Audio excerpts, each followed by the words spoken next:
நம்ம என்னென்ன பார்க்க போறோம்னா ஐசோபாரிக் ப்ராசஸ் பார்க்க போகிறோம். ஐசோபாரிக் ப்ராசஸில் ப்ரெஷர் ஈக்குவல் டு கான்ஸ்டன்ட். இங்கேயும் சேஞ்ச் இன் எனர்ஜி வந்து D equal to M C V D T தான். இங்கே என்னோட பால்ட்ரோ எக்ஸ்போனன்டோட வேல்யூ வந்து 0வா இருக்கும். சரி, இப்போ நம்ம இதில் புரிஞ்சிக்க வேண்டிய இன்னொரு விஷயம் என்னன்னா, ஃபர்ஸ்ட் லா ஆஃப் தெர்மோடைனமிக்ஸ் வந்து Q equal to dU plus W. டபிள்யூனா வந்து நமக்கு நல்லாவே தெரியும், பிடிவின்னு தெரியும். ப்ரெஷர் கான்ஸ்டண்ட்டாக இருக்கனால நம்ம டிஃபரன்ஷியல் ஆப்ரேட்டருக்குள்ள கொண்டு போகிறோம். டிஃபரன்ஷியல் ஆப்ரேட்டர் காமனாக எடுக்கிறோம். காமனாக எடுத்தா யூ ப்ளஸ் பிவின்றது இட் இஸ் அ என்தால்பி. நான் ஈட்டை கொடுத்தா ஃபுல்லாகவே என்தால்பியாக மாறினா ஐசோபாரிக் ப்ராசஸ். சேஞ்ச் என்தால்பிக் ஃபார்முலா இருக்கு எம்சிபி டிடி. ஸோ இதில் வக்டனுக்கு நம்ம ஃபார்முலா தெரிஞ்சுக்கலாம். வக்டன் வந்து இன்டெக்ரல் ஆஃப் பிடிவி. ப்ரெஷர் கான்ஸ்டன்ட்னால வெளியே எடுத்துகிட்டு வரும். இது 1 to 2. அப்போ டிவி இது பண்ணால் வி தான் வரும். லிமிட் சப்ஸ்டிட் பண்ணால் P into V2 minus V1. So வக்டனுக்கு ஃபார்முலா தெரிஞ்சிச்சு, சேஞ்ச் இன் எனர்ஜிக்கு ஃபார்முலா தெரிஞ்சிச்சு,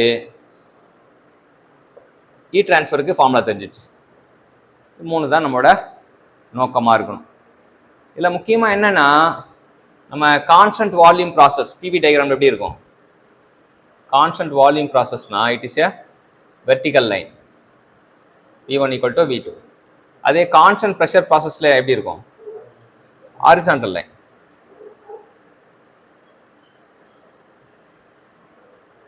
அதே டிஎஸ் டயக்ராமில் கான்ஸ்டன்ட் வால்யூம் ப்ராசஸ்னா எப்படி இருக்கும் அப்படின்னா, இது வந்து ஸ்டீப்பராக இருக்கும். சரியா? இதே கான்ஸ்டன்ட் ப்ரெஷர் ப்ராசஸ்னா, கான்ஸ்டன்ட் ப்ரெஷர் ப்ராசஸில் வந்து இது கான்ஸ்டன்ட் வால்யூம் ப்ராசஸ் அப்படி இப்படி இருக்குன்னா, கான்ஸ்டன்ட் ப்ரெஷர் ப்ராசஸ் குனிஞ்சிருக்கும். இது கான்ஸ்டன்ட் வால்யூம் ப்ராசஸ். சரியா? ஸோ இதில் என்ன புரிதல் அப்படின்னா, இங்கே n equal to constant volume process n equal to infinite அப்படின்னா, n ஈக்குவல் டு இன்ஃபினைட் அப்படின்னா வந்து ஸ்ட்ரெயிட் லைன் வந்து n ஈக்குவல் டு இன்ஃபினைட் அப்படின்னா it is a vertical line. n equal to 0 அப்படின்னா horizontal line. n equal to 0 அப்படின்னா நமக்கு என்ன ஆகுதுன்னா it is horizontal line PV டயக்ராமில். சரியா? இங்கே பார்த்தீங்கன்னா இது இங்கே comparison n equal to infinite அப்படின்னா ஸ்டீப்பராக இருக்குது, n ஈக்குவல் டு 0னா ஸ்டீப்னஸ் கம்மியாக இருக்குது. சரியா? இதில் என்னென்னா டிஎஸ்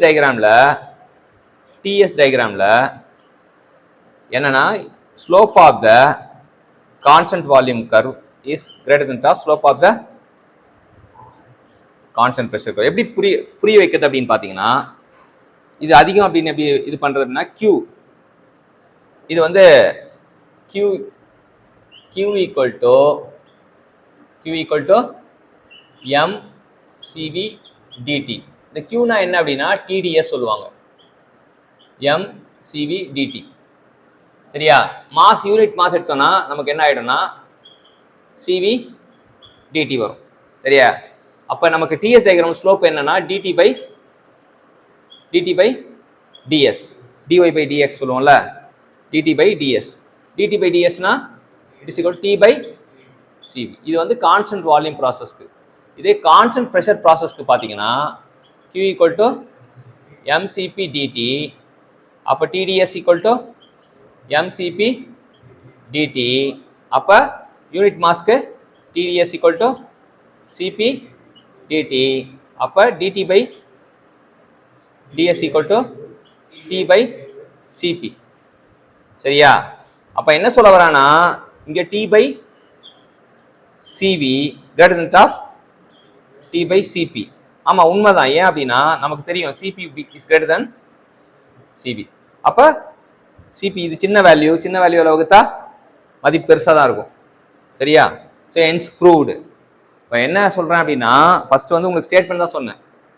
பிவி டயக்ராமில் constant volume process vertical line, இங்கே constant pressure process is horizontal because here n is infinite and n is 0.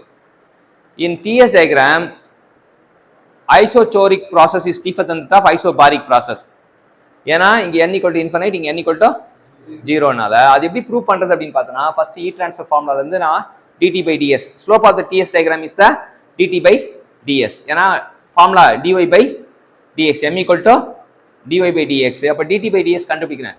அப்போ கான்ஸ்டன்ட் வால்யூம்க்கு t by cv, கான்ஸ்டன்ட் ப்ரெஷருக்கு t by cp. cpயோட வேல்யூ அதிகமாக இருக்கனால இந்த வகுத்தா இது கம்மியாயிடும், இது அதிகமாக இருக்கும். Hence proved. ஸோ நான் என்ன ப்ரூவ் பண்ணியிருக்கேன்னா constant isochoric curve is steeper than that of isobaric curve in ts diagram அப்படின்னு ப்ரூவ் பண்ணியிருக்கேன். அதுவும் எழுதிங்க. சரியா? Thank you champions.